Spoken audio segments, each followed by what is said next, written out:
Ladies and gentlemen, welcome back to Obsessive Compulsive Gaming. I am the Obsessive Compulsive Gamer, and this is my review for Painkiller. So dear viewers, this particular video game released a couple of hours ago now. And just like that beautiful bearded bastard Barry Burton, you're probably wondering, what is this? Painkiller is a reimagining, or reboot if you will, of the classic first-person shooter series. In this entry, you'll battle through purgatory in fast-paced co-op action, wielding inferno weapons against relentless demonic hordes. Condemned for your sins, the voice of the Creator offers you a chance at redemption. Will you seize it, or be lost to darkness? Now all of that mumbo-jumbo I just spouted is essentially code for you'll make your way through 9 stages, shooting enemies and shooting enemies.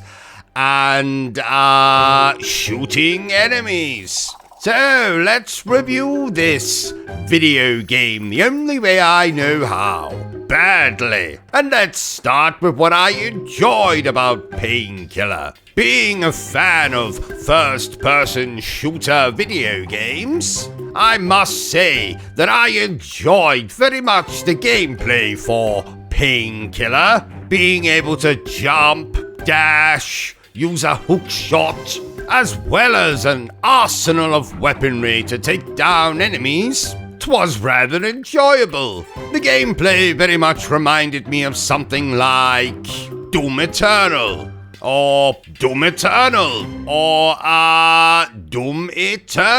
But unlike that game, you can play this in co-op, which basically means if you have any chums who have also purchased this game, you can invite them to play alongside you, and you can kick demon butt together. But don't worry, dear viewers, if like me you have no chums to speak of, you can play the entire thing completely on your own. And the game will very kindly give you 2 AI-controlled characters to accompany you. Speaking of the characters, you get a choice of 4, not 5, not 3, but 4 characters that you can play as. And each of them have their own unique pros and cons, or perks if you will. So for example, one of the characters has more energy, one has a boost to their health,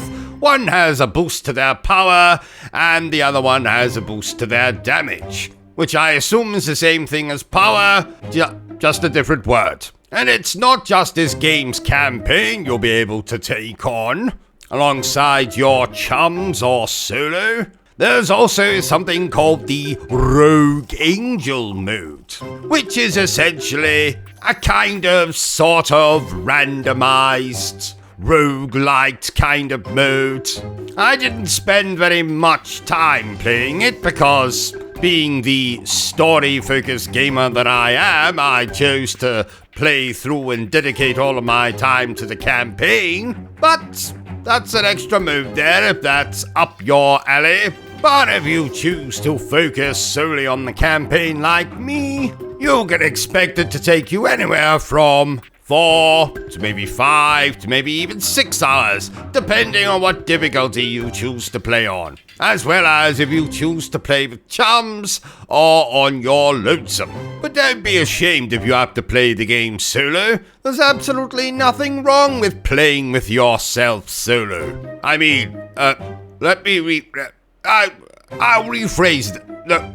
Let's move on to what I maybe didn't enjoy about this game so much. I mentioned already that I'm a story-focused gamer, and apart from an opening cutscene and some dialogue between the characters along the way, this game has no story. And yes, I know that most of the Painkiller games, the older ones anyway, were not exactly renowned for their story, but I would have liked to see a few more cutscenes here and there. Maybe a slightly more broader narrative than simply, oh, we're trapped in purgatory. We have to go through these stages and prove ourselves in the hope that we can maybe get into heaven. Another thing was when I finished the 9 stages of the quote-unquote campaign, though this game calls the stages raids, I simply unlocked an additional chamber in the game's main hub that I could wander into.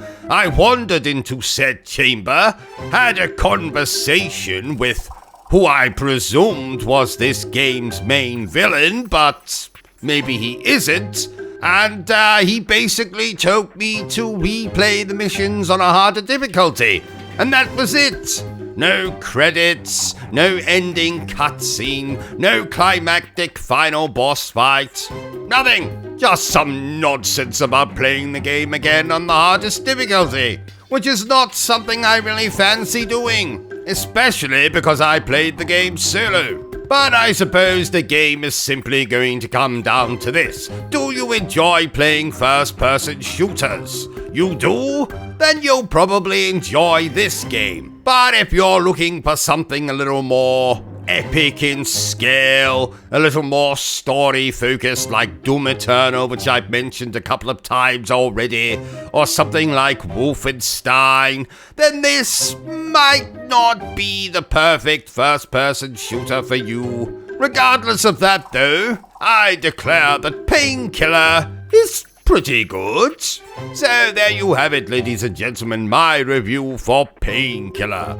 If you enjoyed this little review of mine, don't forget to give me a thumbs up. If you haven't enjoyed it, well then, feel free to give me a thumbs down.